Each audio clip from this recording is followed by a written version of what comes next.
ನನ್ನೆಲ್ಲ ಪ್ರೀತಿಯ ವೀಕ್ಷಕರಿಗೆ ನನ್ನ ಪ್ರೀತಿಯ ನಮಸ್ಕಾರಗಳು. ನಮ್ಮ ಚಾನಲ್ನ ಇದೇ ಮೊದಲು ನೋಡ್ತಾ ಇದ್ದೀರಾ ಅಂದರೆ ದಯವಿಟ್ಟು ಸಬ್ಸ್ಕ್ರೈಬ್ ಮಾಡ್ಕೊಳ್ಳಿ ಫ್ರೆಂಡ್ಸ್. ಮುಂಚೆಯಿಂದ ನೋಡ್ತಾ ಇದ್ದೀರಾ ಆದರೂ ಸಬ್ಸ್ಕ್ರೈಬ್ ಆಗಿಲ್ಲ ಅಂದರೆ ದಯವಿಟ್ಟು ಸಬ್ಸ್ಕ್ರೈಬ್ ಮಾಡ್ಕೊಳ್ಳಿ ಫ್ರೆಂಡ್ಸ್, ಸಪೋರ್ಟ್ ಮಾಡಿ. ತಪ್ಪುಗಳನ್ನು ಸುಧಾರಿಸಬಹುದು, ತಪ್ಪು ತಿಳುವಳಿಕೆಯನ್ನು ಸುಧಾರಿಸಬಹುದು, ಆದರೆ ತಪ್ಪು ಯೋಚನೆಯನ್ನು ಯಾವತ್ತೂ ಸುಧಾರಿಸಲು ಸಾಧ್ಯವಿಲ್ಲ. ಪೆಟ್ಟು ತಿಂದದ್ದಕ್ಕೆ ಕಲ್ಲು ವಿಗ್ರಹವಾಯಿತು, ಆದರೆ ಪೆಟ್ಟು ಕೊಟ್ಟ ಸುತ್ತಿಗೆಯಾಗಿಯೇ ಉಳಿಯಿತು. ನೋವು ಕೊಡುವವರು ಹಾಗೆ ಉಳಿಯುತ್ತಾರೆ, ನೋವನ್ನು ಉಂಡವರು ಜ್ಞಾನಿಯಾಗುತ್ತಾರೆ. ನಿನ್ನನ್ನು ಅಳಿಸಿದವನು ಅಳುವ ಸಮಯ ಬಂದೇ ಬರುತ್ತದೆ, ಕಾದು ನೋಡು. ಯಾಕೆಂದರೆ ನಾವು ಕಾಲಚಕ್ರದೊಳಗೆ ಸಿಲುಕಿದ್ದೇವೆ.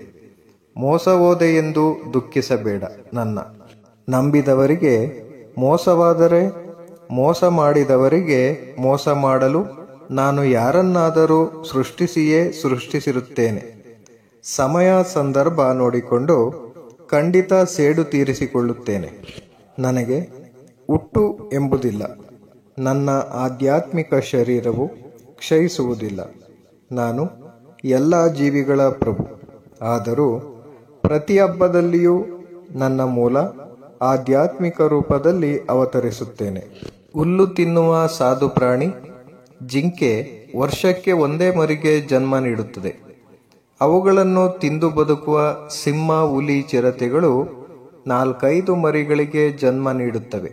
ಆದರೂ ಭಗವಂತನ ಕೃಪೆಯಿಂದ ಕಾಡಿನಲ್ಲಿ ಸಾವಿರಾರು ಜಿಂಕೆಗಳು ಬದುಕುತ್ತವೆ. ಬೆರಳೆಣಿಕೆಯಷ್ಟು ಸಿಂಹ, ಹುಲಿಗಳು ಉಳಿಯುತ್ತವೆ. ಧರ್ಮದಿಂದ ಬದುಕುವುದಾದರೆ ಸಂತಾನವನ್ನು ಧರ್ಮವೇ ರಕ್ಷಿಸುತ್ತದೆ. ನಿನ್ನನ್ನು ನೀನು ಬಲಹೀನನೆಂದು ಭಾವಿಸುವುದು ಅತಿ ದೊಡ್ಡ ಪಾಪ. ನೀನು ಬಿದ್ದಿದ್ದರೆ ಎದ್ದು ನಿಲ್ಲಲು ಪ್ರಯತ್ನಪಡು, ಹೋರಾಡು. ಸಂಪೂರ್ಣ ನಿಷ್ಠೆಯಿಂದ ನಿನ್ನ ಕರ್ತವ್ಯ ಕರ್ಮ ಮಾಡು, ನಿಭಾಯಿಸು.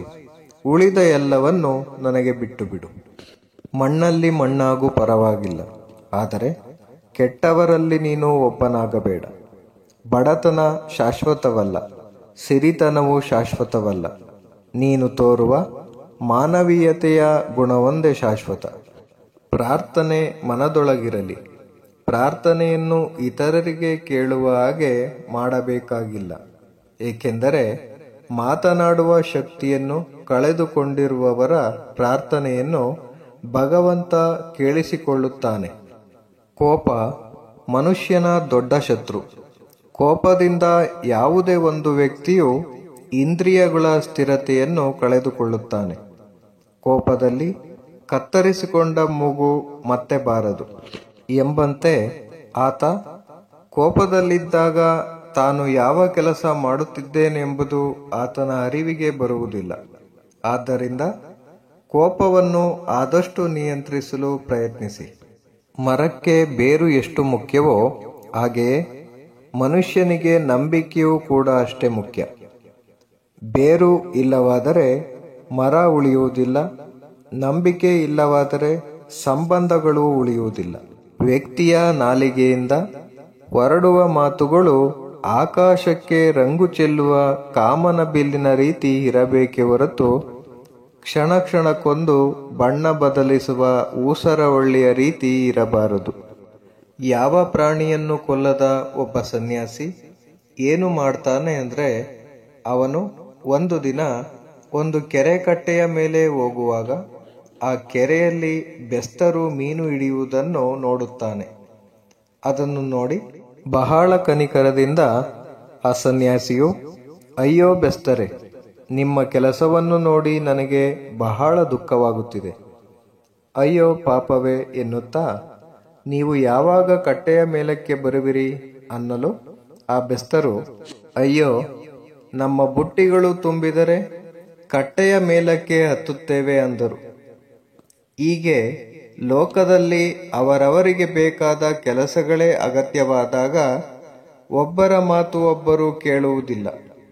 ಈಗ ಹೇಳಿ, ಯಾವುದು ಪಾಪ, ಯಾವುದು ಪುಣ್ಯ? ಚಳಿಗಾಲದಲ್ಲಿ ಯಾವ ಸೂರ್ಯನ ನಿರೀಕ್ಷೆ ಇರುತ್ತೋ ಅದೇ ಸೂರ್ಯನಿಗೆ ಬೇಸಿಗೆ ಕಾಲದಲ್ಲಿ ತಿರಸ್ಕಾರವೂ ಇರುತ್ತದೆ. ಹಾಗೆಯೇ ನಿಮಗೆ ಮೌಲ್ಯ ಸಿಗುವುದು ನಿಮ್ಮ ಅವಶ್ಯಕತೆ ಇದ್ದಾಗ ಮಾತ್ರ. Thank you for watching friends. Please subscribe my channel.